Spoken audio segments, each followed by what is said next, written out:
We're going to start with Richard Zisman. Vaccine questions on both ends of the spectrum. In Quebec, they have opened up 4 doses for all adults now. Why is British Columbia not doing that? In terms of the oldest British Columbians, are you concerned about the uptake so far on 4 doses? And on the flip end, is there any update from Ottawa on vaccine for 0 to 5-year-olds? And whether we may be getting any news at some point that they are eligible for vaccine?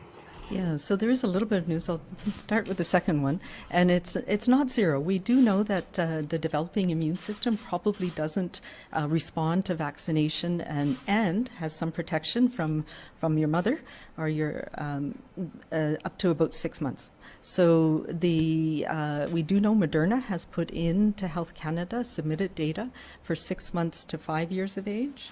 So that is the next one that we're likely to see. Health Canada has just started looking at those data, and it often takes several weeks to months.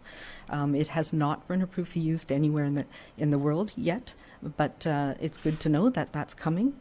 The Pfizer version is, as you know, you may recall, the FDA had asked for submission early on in the fall or in late winter, but it turned out that the formulation that was being used for the 6 month to 5-year-olds, because was not giving a strong immune response with the 2 doses. So they have added a 3rd dose, and they are not yet at the point where they've submitted data for the outcomes of that yet. It may be by late spring, early summer, they may have that. So it is potential that we'll have vaccination for younger kids as probably, maybe even as early as late summer. So that's something to look for. In terms of why we've put the cutoff at 70, we looked at a lot of the data of who was getting infected, who was having waning immunity over time, and also the program that we have around clinically extremely vulnerable, which is different. Most other provinces have not identified that group of people. And we look at our hospitalization data. So who is it that is vaccinated with 3 doses that is ending up having more severe illness? And it is people with severe clinically immune compromising conditions. So people with solid organ transplants, for example, hematologic malignancies. And so they need an extra boost, an extra dose. And we've also seen that there really is very good protection from 3 doses for most people up to age, actually really up to age 80, but definitely up to age 70. And we see a little bit of an increase in hospitalizations over age 70, people who've had 3 doses, and it bumps up again over age 80. So those are the people who got immunized first, so their immunity is going down more quickly, and as we get older, our immune system fades away a little bit more quickly. So that's where we're targeting this 4th dose, and we need to find that balance of whether you need it and whether how long the protection will last. And so for our data here in BC from the program that we've had with the intervals we've used, it really is those groups of people who are most at risk and where they need that short-term protection. So what we're seeing from other countries is that 4th dose, that 2nd booster, does give a boost up in protection against infection and also stimulates a stronger protection for more severe illness and deaths. But it also wanes again over time. So what we want to do for most people who still have really good strong protection from their 3rd dose, and again I'll say, if you haven't got that 3rd dose, go get it now. That protection is good enough to get us through Omicron and very, very highly protective still for people staying out of hospital and preventing severe illness.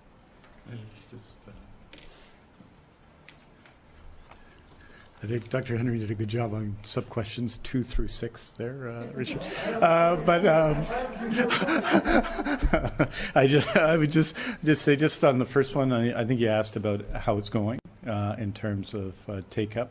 I mean, principally, the focus has been on long-term care and on the first group of people who are clinically vulnerable, people who have immune challenges. I think in the latter group, we've actually had quite a high take-up, and we'll report on that soon. In terms of long-term care, we're going through systematically, as we did in October of 2021, the long-term care homes. I would say overall the take-up is slightly lower for fourth doses than for third. But the real question will come in the coming weeks, and we want to really encourage people who are over 70 or who are invited for their fourth dose to get it, and all the other people, because the big vaccination task is still all the people who haven't got their third doses yet. We want to really encourage people to do that, and also to say to others that Novavax is available, and people who were considering that, it's available. You can call 1-833-838-2323 and connect then with the BC Pharmacy Association. They'll be in touch for an appointment for Novavax. So that's where we are now, and we'll know more after these big bolus, sort of big groups of people who are seeing, who are going to be invited in the next 2 or 3 weeks. We'll have a better sense of those over 70, probably on or around June 1st. Dr. River, can you explain why more than 600,000 doses of vaccine have had to be thrown out, and why not then fast track? And I know it's sort of separate, but could you prioritize groups like pregnant women for fourth doses to try to get more people vaccinated? And then also for Minister Dix, I want to get a sense, separate on the regulated colleges, what sort of tools will be at people's disposal to understand who's vaccinated and who isn't if they go to an office? In terms of wastage, there's a whole bunch of factors that go into that, and actually our percent of vaccines that have been wasted are very low, which is great. As you know, very early on when supply was an issue, we were very focused on that. A small percentage of the 600,000 or so doses that have been expired, they came to us with an end date that was relatively short. And some of them have expired. Most of that we tried to give back through COVAX, although we've also been able to make donations. Canada has donated quite a lot financially to COVAX, so we're very aware of those issues. But the reality right now is that we have sufficient vaccine, and when we have more providers, so once it's out in the community, in pharmacies, and the uptake is slow, one-on-one, that means that you may have wastage. They have been trying very hard to book people in at a time where you can use the whole vial, but it is more important for us to make sure that people get their dose and don't get turned down for a dose than to preserve every dose in the vial, as it was so critical very early on. So I think we're very mindful. We're very mindful of the wastage, and we're being very careful about it. The vast majority of it is now because there's not enough people to get the vaccines, and there's several doses per vial that may be lost through pharmacies, for example. In terms of the regulated health professionals, and I'll ask that. Oh, and pregnant women. See, when I talked last time about age, so we are not seeing breakthrough in pregnant women who have their 3 doses, or pregnant people. So we do, again, encourage people to get that first booster dose, the 3rd dose. That is making a tremendous difference in prevention of transmission of infection. And there was a recent report out of Israel that showed as much as 85% in the short term. So that protects you from getting sick, and it absolutely protects you from getting really sick. So anybody who's pregnant needs to get their 3rd dose. There's no need, though, as far as we can tell, in terms of breakthrough infections, etc., for an additional booster dose at this point. In terms of the regulated health professionals, we are working with each college about how to build that into the professional standards, about how to notify somebody. The overriding interest is patient safety and making it safe for people to ask those questions. So there are several ways that it could be. It's for in-person services that we receive from a healthcare provider, and it may be things like when you call to book an appointment, you're asked if you have a preference to see a vaccinated or unvaccinated, if it makes a difference to you, for those clinics where that's an issue. So we are trying to work out those details in a way that protects privacy, but also gives agency to people to make those decisions, because it may be different depending on my risk and depending on what's happening in the community. So if we see rates go up in a community and I'm somebody who's more vulnerable, then I may opt not to see somebody for an in-person treatment or postpone that if there's a time when there's a lot of circulation of virus. On the other hand, if I've just received a booster dose and I'm not particularly vulnerable, it may not be as a decision that I may choose not to postpone a visit, for example. Next we have Katie DeRosa, Vancouver Sun. Hi, Dr. Henry. Can you give the percentage figure for the naturopaths, chiropractors, and practitioners of Chinese medicine? Yes. So the College of Chiropractors, 78.1%. College of Naturopathic Physicians of British Columbia, 69.2%. And the College of Traditional Chinese Medicine Practitioners and Acupuncturists was 79%. Can you speak to why do you think it's so low and what can you do to boost that? Yeah, so this is part of this, I know, in my discussions with the registers of the colleges are, some people have been reluctant or slow to respond to the college's need for this information. So it is probably an underestimate. As well, we know that some regulated health professionals have views about the vaccination. And we have only recently had alternatives to the mRNA vaccines available for some people, and that's an important choice for some practitioners. So this will change over time. And I hope that seeing this and seeing that the vast majority in every regulated health professional will be reassuring to people and will help people have that discussion with each other about the importance to the profession.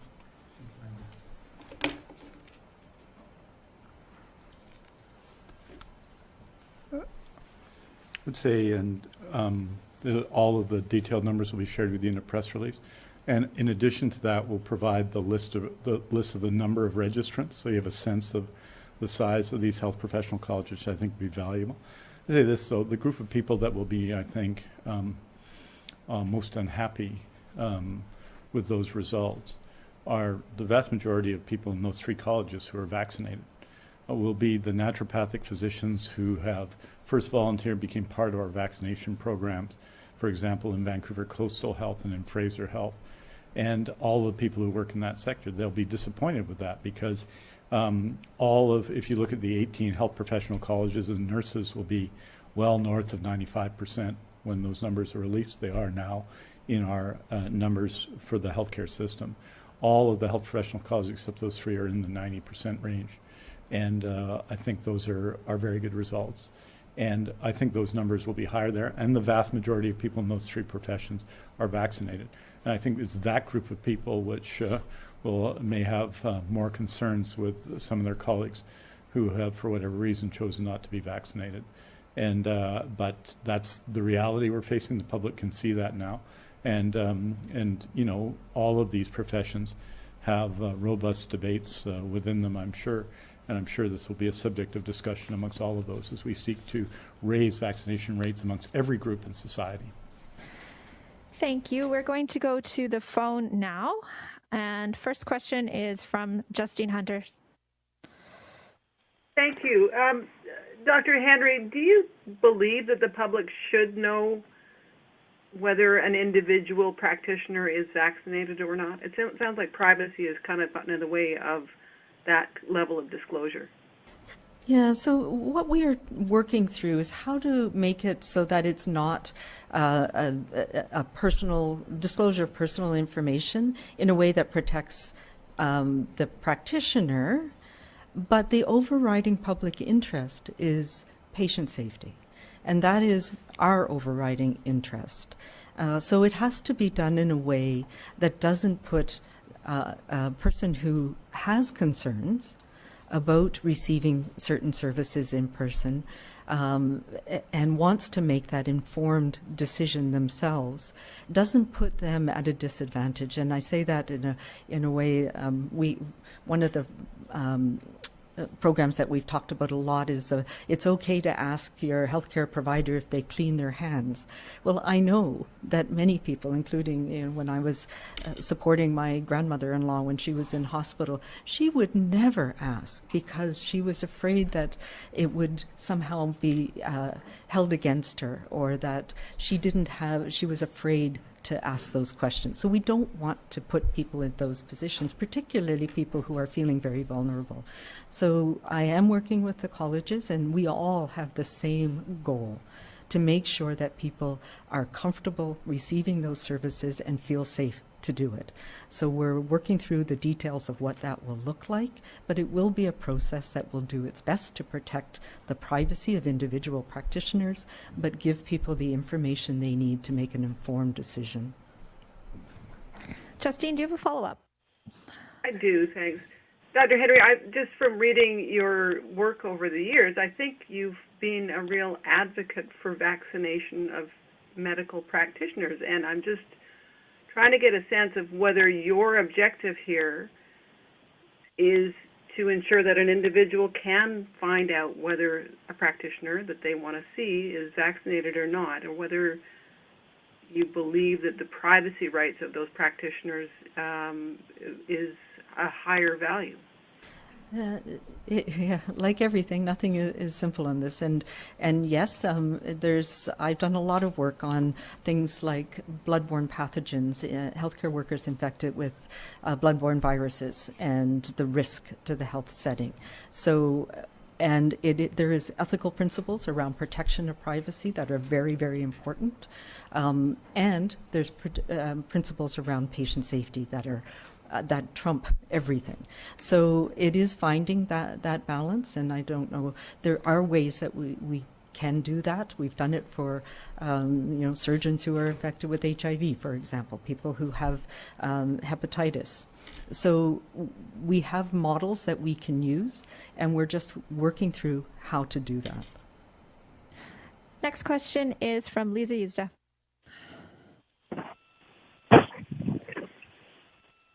Hello, Dr. Henry, and I'm going to get a bit personal, but I know that there's a lot of people that want to know, as you said, like we all know someone who's had COVID, and we're wondering, have you made it through so far without it, or have you had it, and what was your experience?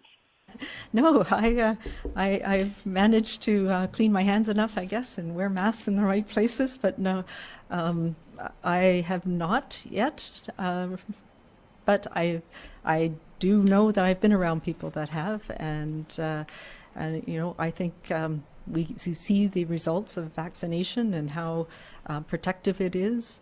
But we also know that people who have a lot of contacts with many different people. I will say, in the last few weeks, I have done more things. It was slightly terrifying at first, but going out to, I was able to go to the opera for the here in Victoria a couple of weeks ago, and it was just, I think for me personally, and I know for many people that I hear about, missing those things that gave us joy in life. And we went through a period of time when it was so hard, and we couldn't get together with people, and we couldn't hear live music in a theater with others. And that is so important for, we're social creatures, and we need that connectedness. So I think, again, we've always tried to find that balance of the negative consequences of the measures that we have in place, and being able to do the best that we can to protect people through this. And I know we're all on our own path in this, and some people are more or less anxious to get there. But I think we're in a reasonable place right now, and I just encourage people to continue to be kind to each other and to remember those moments of joy that have gotten us through this past 2.5 years. Lisa, do you have a follow-up? You said earlier, that we are still in this pandemic, but often, you go out to stores or to the hockey game or things like that, and it really doesn't look like it anymore. I'm wondering, do you think that in general we're doing okay and still responding in an appropriate way, and that we'll be able to bounce into a different place if we need to in the fall, or do you have concerns? You know, I'm always concerned. But yeah, I think the fact that we have vaccinations has led us to this place. And we only have to look at places like Hong Kong and Shanghai to see what can happen if you don't have that level of protection that these vaccines have given us. They are a magic bullet. They're not perfect. And so that's why we all need to do that day-to-day assessment of where we are. But we've done this before. We used to do this. If I'm not feeling good, you know, don't go to school today or don't go to work today. Stay away from that big gathering if I'm not feeling well. And we need to be even more cautious about that because we know this virus is still out there. And thankfully, and most people now, because we have this level of protection from vaccination, they're not getting severe illness. But some people are still getting long COVID, for example, including children, and we've seen that be a problem. So we need to be extra cautious. We need to take those measures that we know help, and you know, check ourselves every day. How am I feeling today? Maybe I need to stay away or do this remotely, and just be respectful of that as we go through this next period of time. I think we're going to be in a period of relative ease for the next little while.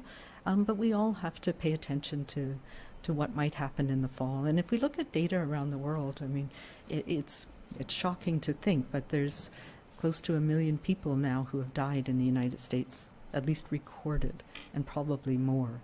And if we look around Canada, you know, we have not had that level of devastation and tragedy, but we've had enough. So we do need to be cautious as we go through this, and we need to be prepared that we're going to see a surge in the fall. And there are things that we'll have to go back to remember about how we can do that. I hope and I expect that we'll never have to put in orders that require people to do those things, like we did when we didn't know what was going on over the last 2.5 years. But we will rely on each other to take those measures when we start to see things going to increase in transmission again.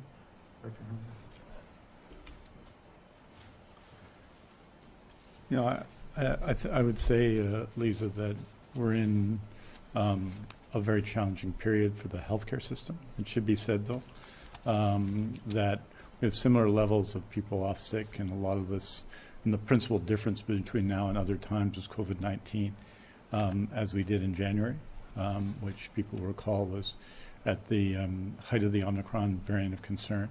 I think you can draw two conclusions from that, is that it's very challenging when you've got, compared to the normal time,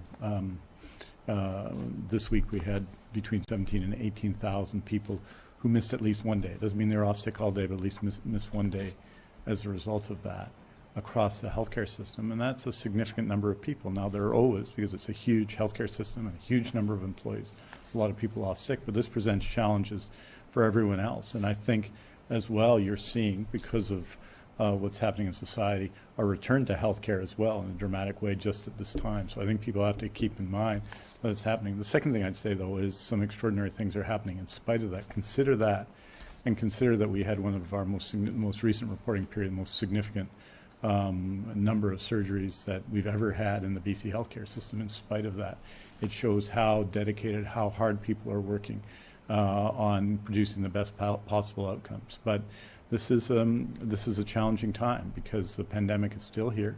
It's still having effects. Those effects are different, but they continue to challenge our healthcare system and healthcare professionals and healthcare workers everywhere. Next question is from Rob Monroe. Hi, Dr. Henry. Thank you for this. I just wonder, in the numbers for the colleges, is there any breakdown for by health region? I know the Interior Health Region is about 5% below the rest of the provincial average in terms of regular vaccination. So is there that kind of difference here as well, the colleges? No, we have not broken it down. The colleges are a provincial level entity, so I'm afraid there's no breakdown by regions at all. Do you have a follow-up, Rob? You'd also mentioned about the BA 2.12 is coming up in certain regions of the province, and again, concern the interior sometimes has led the way in some of these things, and is that a problem here? You know what? There has been an increase in the 2.12, and I'm just trying to remember the latest whole genome sequencing. Those pictorials we have with the different colors. It is on the BC CDC website. There has been slight variations in different areas of the province about which strain we're seeing. And yes, we are seeing some of the BA 1.12 in the interior. And I believe the island was the other area where we saw the most, but I can check on that for you. Next question is from Rob Buffum. Oh, hi. Thanks for taking my question. My first question is on behalf of a colleague, and it's directed, I think, primarily to Minister Dix, but if Dr. Henry wanted to weigh in, would be great too. It relates to the rally with nurses on the lawn going on right now in front of the legislature, who are expressing their concern that the healthcare system is buckling under pressure, and they're upset about staffing issues, working conditions, and patient care in light of what's going on with the healthcare crisis in the province. What would you say to those nurses who are out there, Minister Dix, and they're expressing their concerns? And I will turn this to Minister Dix just to say that that I can absolutely empathize. I think across the board in our healthcare system, it has been a long, long road.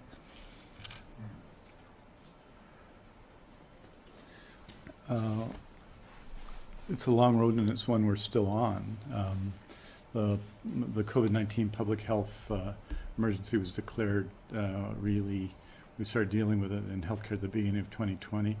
The public health emergency, that is the overdose public health emergency, is from 2016 and continues on, as all of you know, at enormous cost to people in our communities. And so these are real challenges in the healthcare system. Now, on the issue of nurses, we've seen since 2017, because we were low in Canada prior to that, as everyone knows, and dramatically low. We've seen the fastest increase of any province in registered nurses. We've seen a doubling in the number of nurse practitioners. We've seen a very large increase in the number of licensed practical nurses, of registered psychiatric nurses. You see that in the pure numbers of the nursing colleges as well. And all of those things are true, and we've added now 602 new training spaces for nurses in all those categories of nurses, which is significant. We have twice as many nurse practitioners practicing as we did in 2017, and that's a real achievement of the system. But I would say, and I'll just give you an example about nurses, say, in the interior region. You're asking about that in Kamloops, for example, where they've gone through 2 years of COVID-19 and the overdose public health emergency and the heat dome and the wildfires, which saw people moving back across the whole region, and the floods, consequences of that for nurses working at Royal Inland Hospital, one of our, a team of health professionals and healthcare workers who have done exceptional things under circumstances no one has seen, and even within the healthcare system are extraordinary. So I think nurses have been through, and all health professionals and all healthcare workers have been through an enormous amount. And that's why we're taking the actions we're taking. Specific action, not rhetoric, specific actions. That means 6,600 more people hired in our HCAP program and our long-term care program. You'll recall the 7,000 that were promised in August of 2020. The program is not over yet. That means the leveling up of wages for healthcare workers. That means the repatriation of healthcare workers who are being paid poverty wages in the acute care system, could work 25 years in healthcare and not even have a pension. That's changing. And all the recruitment efforts for doctors and health sciences professionals, the efforts on ambulance paramedics, because we've seen an increase of 26% in ambulance calls in 4 years, and you can only meet that, especially for purple and red calls, with more people.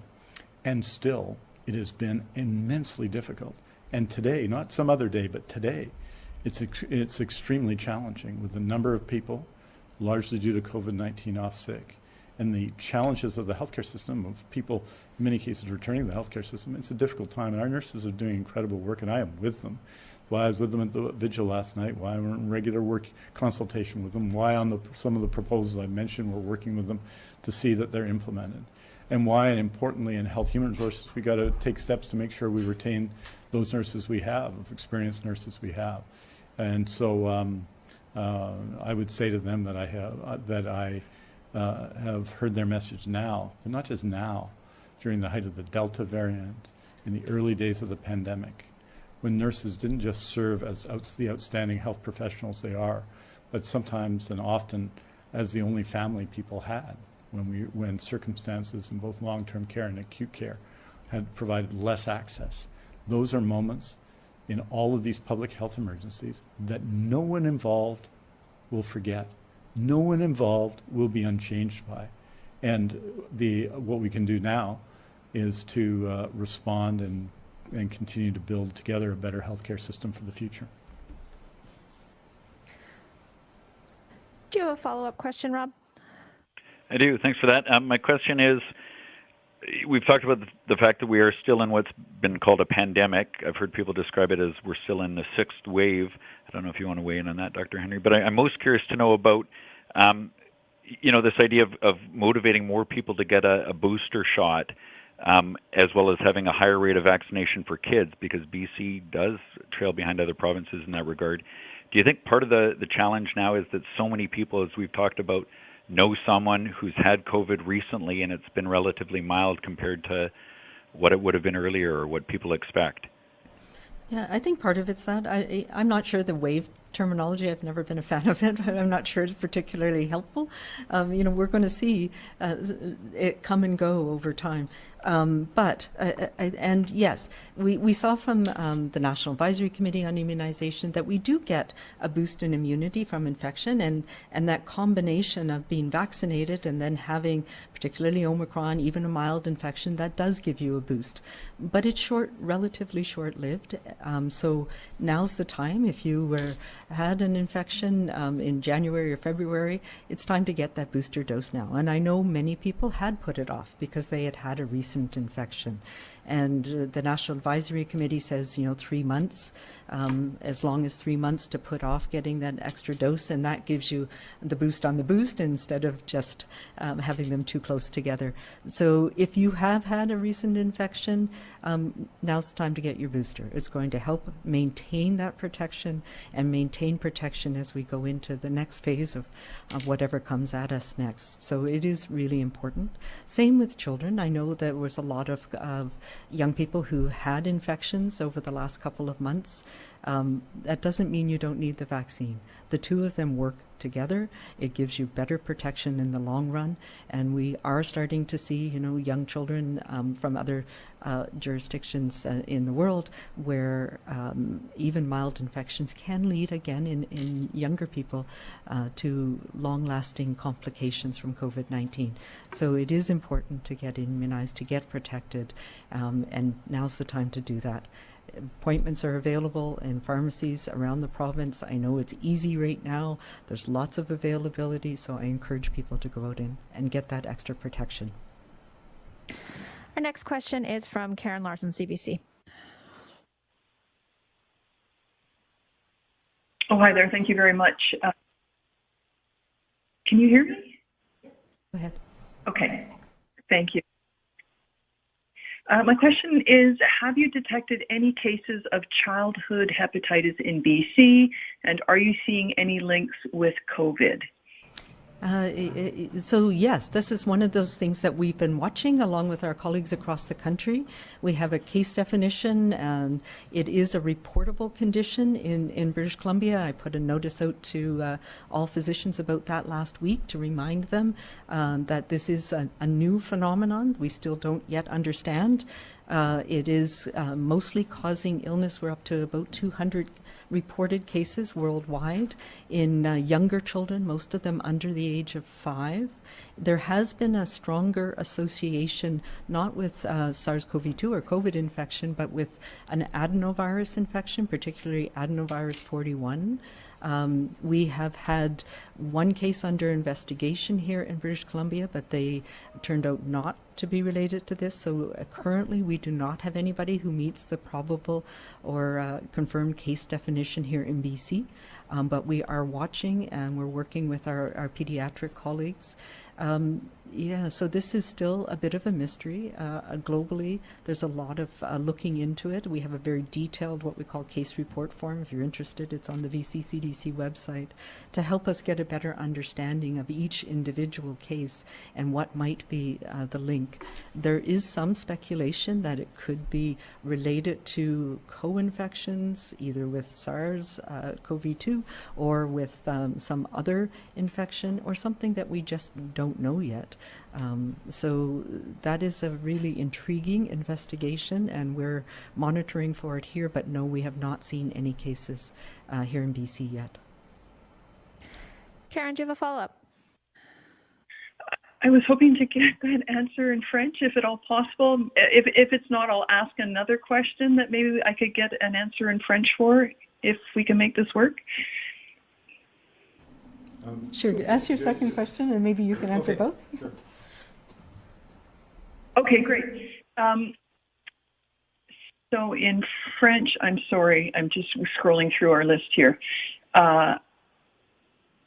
You, Dr. Henry, you seem to indicate earlier that changes to visitation rules in long-term care might not be immediate. Can you give people who really want to get in to see their loved ones a bit of a timeline on when they can expect all facilities to come into compliance with the updated rules?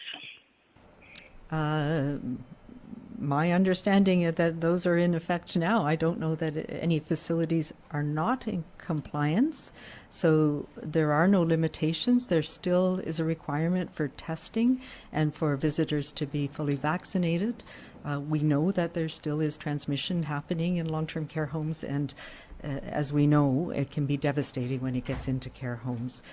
Thankfully, with the high levels of vaccination and the variants that we're seeing right now, even in care homes, we're mostly seeing milder infections. But those are still important protections that we have in place still.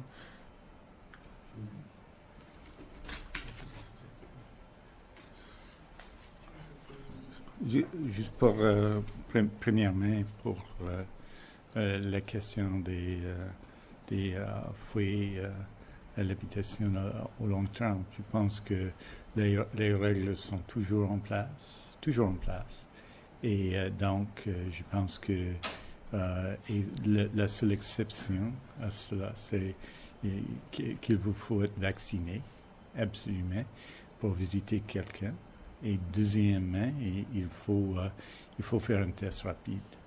Et je pense un peu partout, et j'ai l'expérience personnellement que ces deux choses vont être en place pour des mois à venir. Donc, ça ne va pas changer.